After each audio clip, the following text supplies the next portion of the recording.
젊었을 때 하는 게 좋은 거야. 아, 젊었을 때가 나왔어. 그러니까 어릴 때 딱 해놓으면은 쉽게 쭉 갈 거를 미루면은 재미있을 만한 걸로 일단은 좀 낚시를 좀 하는 게 저는 좋다고 봐요. 작품 소개하는 양선들이 있잖아요. 쓴가?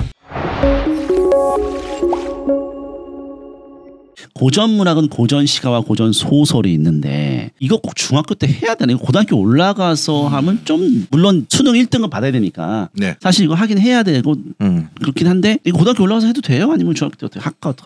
일단 제 경험을 말씀드리자면은 네. 젊었을 때 하는 게 좋은 거야. 아, 젊었을 때가 나왔어. 젊은이들이 고전이니까 어리는 머리석 다 되고 이제 고전이니까 젊은이들. 제 경험상으로는 이제 초등학교 5학년 때 저희 담임 선생님이 서예 빠지셔가지고 예. 자기만 서예하면 되는데 애들 다 시켰어요. 다 시켰어. 자기 이제 한문을 쓰다 보니까 우리도 부수 다 외우게 하고 그래서 이제 저도 모르게 이제 그 선생님 덕분에 이제 초등학교 5학년 1년 동안 이제 한자 교육을 받은 거죠. 글씨를 자기 쓰면서. 그렇죠. 그러고 나서 이제가 중학교 때는 한자 저희는 옛날 수업이 있었잖아요. 한 번도 힘들었다 생각이 없었고 내가 쓰라면은 못 쓰죠. 그런 어려운 한자들을. 근데 이제 한자를 보면은 대부분 다 아니까 모르는 한자가 거의 없으니까 고전 문학 하는데 엄청 도움이 됐어요. 아하. 그러니까 어릴 때 딱 해놓으면은 쉽게 쭉 갈 거를 미루면은 힘들어질 것 같아요. 아, 그러니까 어쨌든 중학교 때 고전도 가자. 네. 근데 한자도 좀 알면 좋다. 엄청 도움이 되더라고요. 엄청 도움된다. 네. 오케이.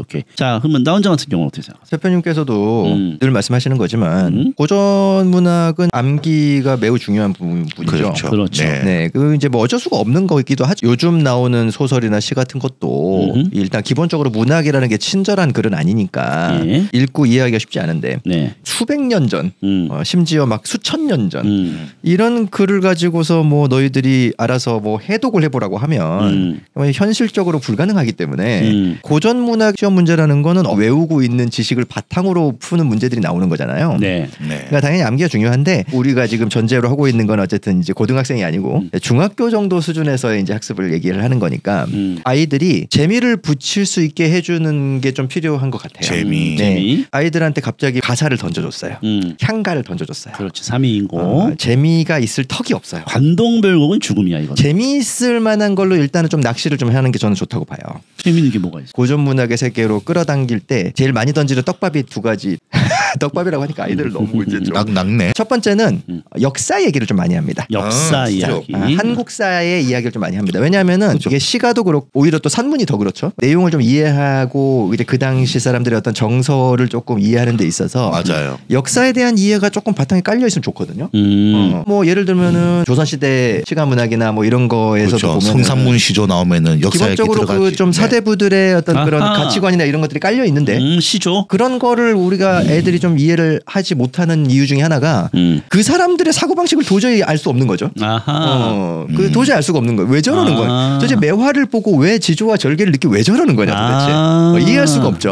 요거. 그래서 역사 얘기를 조금 하면서 애들 좀 끌어당기면 재미있어합니다. 그렇지. 아이템 하나 나왔네. 유튜브 아이템 하나 나왔어 이거. 역사에서 이제 조금 이제 곁들여서 하면은 애들이 재미있게 이제 받아들이거든요. 시조를 배경 설명하면서 한번 읊어줘 버리면은 재미있죠. 진짜 재밌어요. 그렇죠. 우리 또 이상에 이어서 이제 시조까지 가버리면은 너무 재밌잖아요. 시조에 얽힌 배경 얼마나 많습니까? 백이숙제 줄여죽던 그거 나오면은 중국 역사까지 다 이야기해야 되거든요. 정말 재밌어요. 내가 조금 중국 역사가 좋아요. 그래서 충분히 이거는 뭐 아이템 좋은 얘기인데 그럼 이제 시조부터 출발해라. 아니 뭐 꼭 그런 건 아니고요. 근데 괜찮은 것 같아. 시조가 짧으니까 만만해. 맞아요. 시조가 제일 이야기랑 섞어서 하기가 좋아요. 그리고 고1 올라가서 내신에서 바로 시조가 출제될 수 있기 때문에 그렇죠. 시조를 좀 하고 가면 정말 중요하고 고전시가 굉장히 쉬워집니다. 그리고 두 번째로 모든 주제를 다 다루거든요. 다 다루기 때문에 시조의 조각들이 모여서 가사가 되고 고전시가가 되니까 사실상 그러면 이제 시조를 어느 정도 중3 때 좀 해줘라. 중학교 때. 많이 할수록 좋습니다. 많이 할수록 좋. 자, 그러면은 고전 시간은 시조 이런 것들 하면서 좀 애들한테 재미를 붙이는 건 좋은데 사실 혼자 공부하기는 힘들잖아요. 맞아요. 그렇긴 하죠. 네. 그래서 이거 영상 봐야 되지 않을까? 스스로 공부를 하는 학생들한테 저는 조금 이제 권하고 싶은 거는 고전 시가 지문과 문제로 접근을 하려고 하지 말고 처음에는 어차피 읽히지도 않는데 그렇지. 고전 문학의 흐름이라는 게 뭐 엄청 깊게 파고들라는 게 아니라 어떤 시대에는 뭐가 유행했고 요런 거를 쑥 훑어보면서 그러면은 요때 유행했던 건 어떤 게 있을까? 흐름을 먼저 한번 조금 보고 구경이네요. 그렇죠. 구경을 하는 거죠. 그래서 구경을 하고 거기에 맞는 걸 찾아보자. 그러니까 이런 거랑 비슷해요. 음악 매니아들이 음악의 세계에 본격적으로 뛰어드는 사람들이 많이 있어요. 헤비 리스너의 길로 뛰어드는 사람들이 음악을 듣다 보니까 힙합을 좋아하는 거예요. 아 이제 래퍼들이 막 뱉고 이런 거 하는 걸 흥겹잖아요. 처음에는 요즘 힙한 음악들을 들어요. 근데 이제 듣다 보면 사람이 원래 알면 알수록 더 보이기 때문에 아 이쯤 되면 이제 근본을 좀 찾아볼까 하는 생각이 듭니다. 힙합의 역사를 이제 알아보게 돼요. 그렇지. 근데 무턱대고 옛날 노래를 아무거나 명곡을 찾아 듣는 걸로는 뭔가 정리가 잘 안 되거든요. 이제 이 단계로 가면 그러니까 일단 국힙의 역사부터 보는 겁니다. 진짜 무슨 드렁큰 타이거부터 무슨 MC 스나이퍼부터 보는 거예요. 그래서 이제 국내 힙합의 역사를 한번 쭉 훑어본 다음에 각 시대에 유행했던 명곡들이 뭐가 있는지로 이제 가지를 쳐나가는 거예요. 그러니까 이게 이야기가 생겨야 흥미가 생기는 거잖아요. 그냥 시가 작품을 그냥 하나둘씩 툭툭 던져주는데 그거를 단편적으로 본다고 해서 흥미가 잘 동하지 않거든요. 근데 이야기가 생기면 거기에 살을 입혀가는 과정은 재미있을 수 있거든요. 이거 뭐 이렇게 되면 인강을 찍어야 된다는 얘기죠. 자 어쨌든 뭐 시대별로 보자. 그렇게 접근을 하는 편이 오히려 더 접근성이 있다고 저는. 그러니까 이제 단종 얘기하고 단종 관련 시조 들어가고 뭐 약간 이런 느낌으로. 그게 더 한국사와 고전 시가를 섞어서 고전 소설을 섞어서. 그게 왜냐면 아무것도 없는 상태에서 공부를 하는 거니까 그냥 무작정 작품을 본다고 해서 뭐가 느낌이 없을 거란 말이에요. 근데 그게 아까 이제 현대 시하고도 연결이 되는데 그 시라는 게 작품에 담긴 내용을 이야기로 풀어낼 수 있으면 다 맞추는데. 그렇죠. 현대 시는 그나마 이제 몇 번을 읽으면 아 이런 내용이구나 이야기로 풀어지는데 고전 시가 같은 경우는 이제 그런 게 힘드니까 역사적 배경을 알면은 그게 더 잘 된다.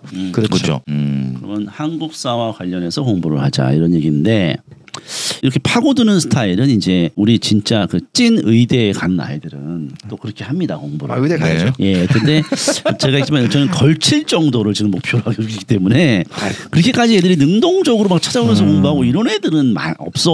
우리 아들은 불가능한 얘기야. 그래서 우리 아들이 지금 포커스라고.